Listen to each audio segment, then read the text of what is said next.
Hi, my name is Emily Calhoun, and for the last few months, my group members and I have been researching for our EDCI project on the topic of restorative discipline.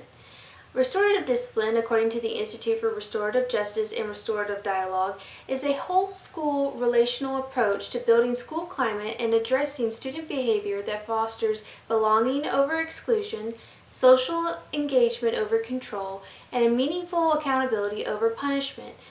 Its practices replace fear, uncertainty, and punishment as motivators with belonging, connectedness, and willingness to change because people matter to each other.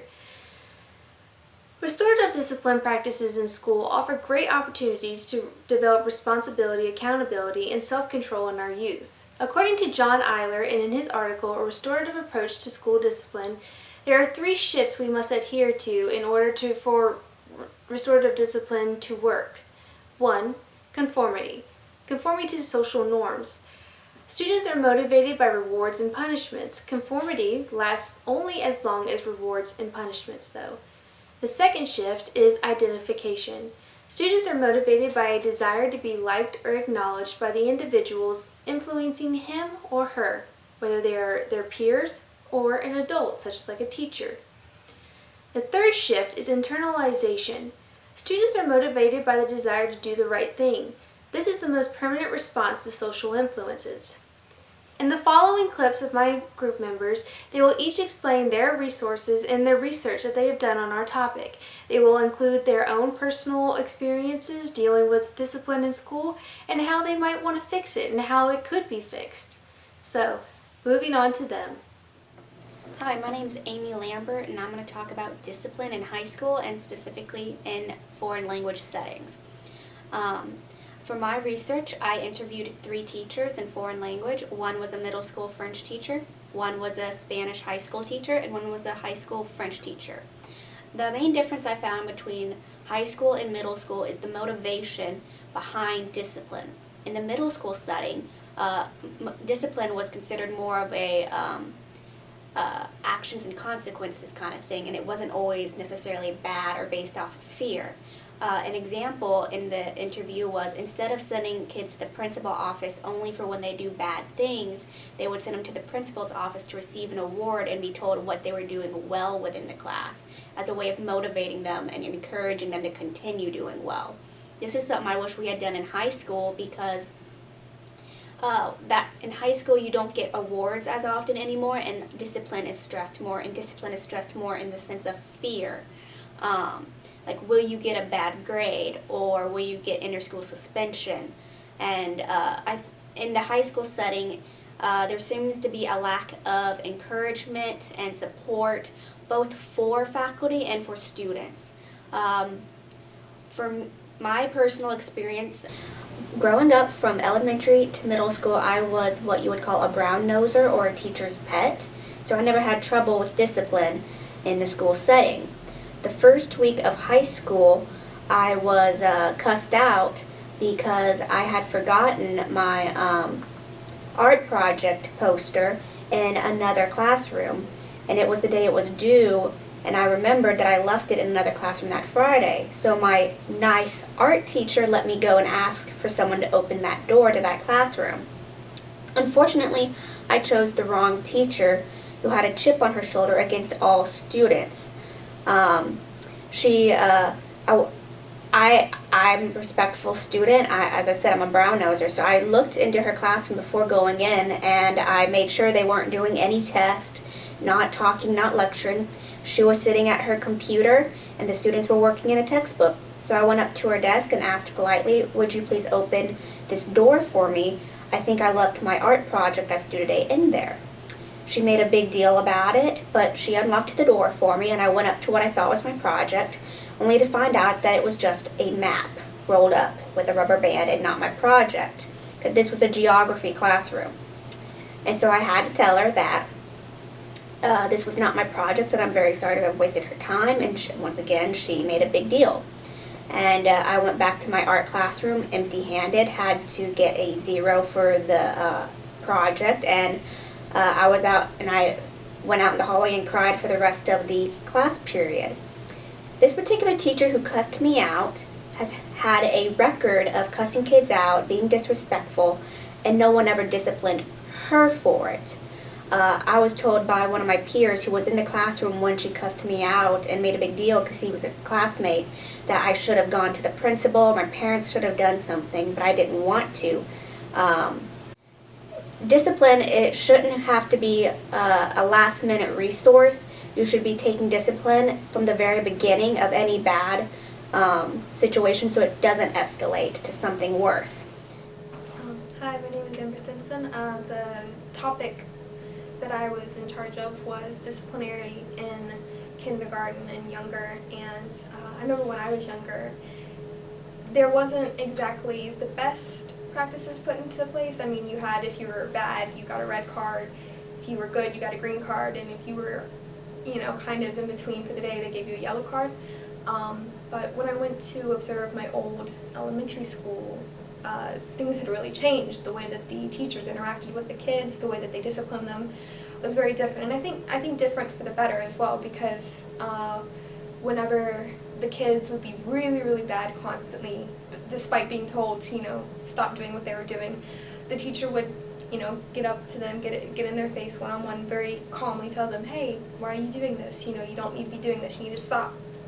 And then also for the kids who were acting really well, they would also be told, hey, you know, you're doing a good job, that's good. You know, oh my gosh, I wish I was as quiet as this student over here. And, you know, it'd kind of be a way of setting an example to the rest of the class, hey, if you act really good, you'll be acknowledged, but if you also act really bad, you know, I'll acknowledge that as well. And I think in the future, something that's really important is to not just have that in kindergarten. I think that's also a good idea to have it as we continue through school, you know, not just in kindergarten and elementary school, but even into possibly middle schools and high schools would be an idea. I don't know how many people would agree with that, but I think it'd be a good idea if, instead of just always pointing out the kids in class who are being bad, you know, the kids in class who are actually paying attention, who are actually, you know, doing the proper thing, if you would recognize them too, I think that'd be a good idea. So, I'm Andrew Degeyter, and I'm going to talk about more kind of just when the lack of discipline gets extreme cases. Well, I've never personally ever experienced a school shooting or bomb threat like that. There was one recently at Stoneman Douglas High School in Parkland, Florida that did. The student in question was expelled the previous year, but he went on, but all the from the lack of discipline, he didn't really, it was just sent to home, and he was just living in his mother's house for the year leading up to it. And throughout his whole career in school, Nicola Cruz went out, or was a troubled kid from beginnings, and he had his counselor said he had stuff like autism and depression, and was threatening to suicide himself, and even has pictures of him shown cutting his arms and holding up guns, and previous stuff saying he would do all the school shootings and stuff. And then growing up he was sent from, he was in public school originally, then went to 2 different private schools and got kicked out of both of them within a year, and then went back to Stoneman Douglas and ended up getting kicked out for bullying a student too much. And then while the bullying was not all these threats and stuff were not handled properly by anyone really. Whoever was threatening and stuff did tell the police. The police just didn't do anything really about it. But it all went down to how he was disciplined in his elementary schools and stuff. With he would take someone's pencils or stuff in kindergarten and stuff. He'd get slap on the wrist, his mom called, and then just sent home. Nothing really happened except he got to be sent home. And even when he did all the bullying and stuff, they just sent him home. That was all the discipline and stuff going on. And it just kind of bubbled up and went to extreme, and he ended up killing 17 people at his old high school.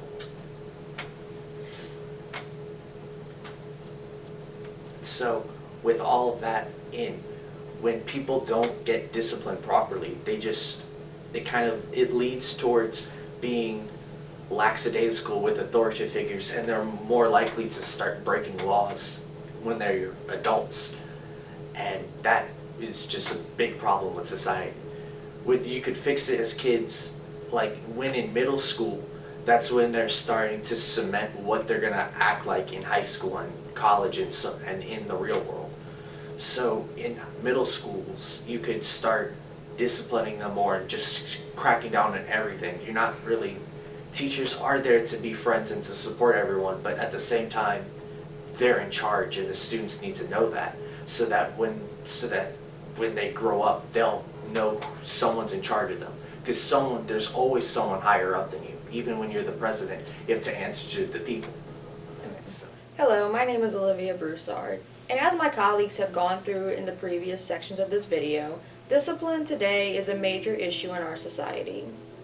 From the psychological aspects that it has on kids, to the general examples that you've heard today, it's proven that discipline truly needs to be reformatted to fit with today's schooling society.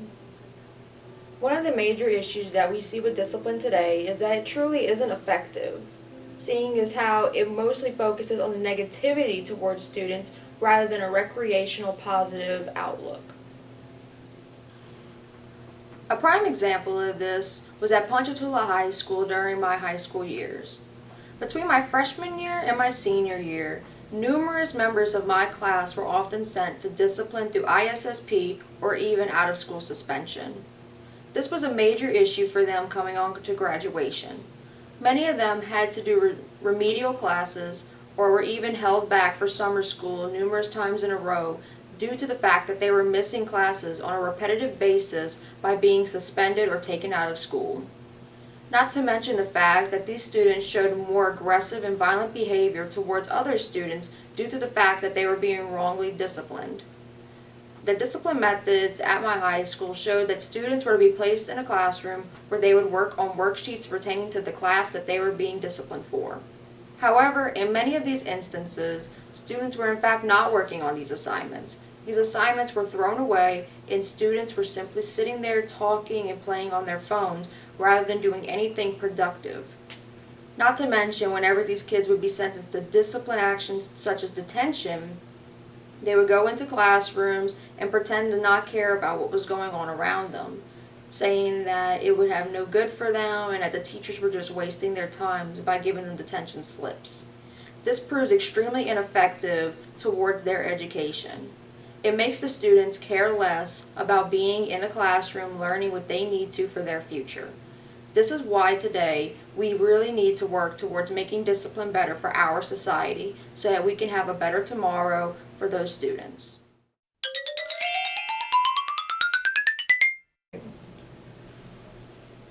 It's going when you were. Quit making me laugh.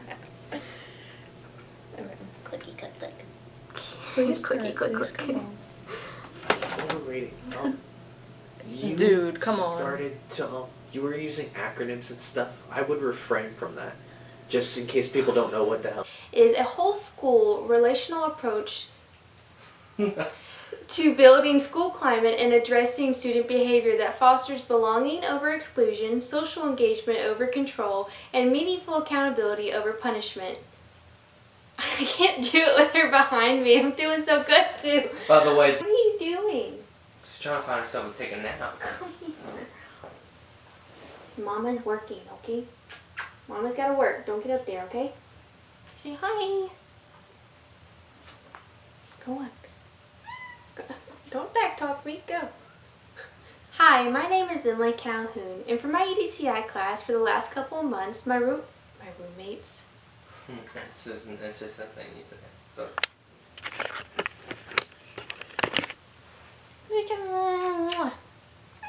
Oh. Hey. Say hello.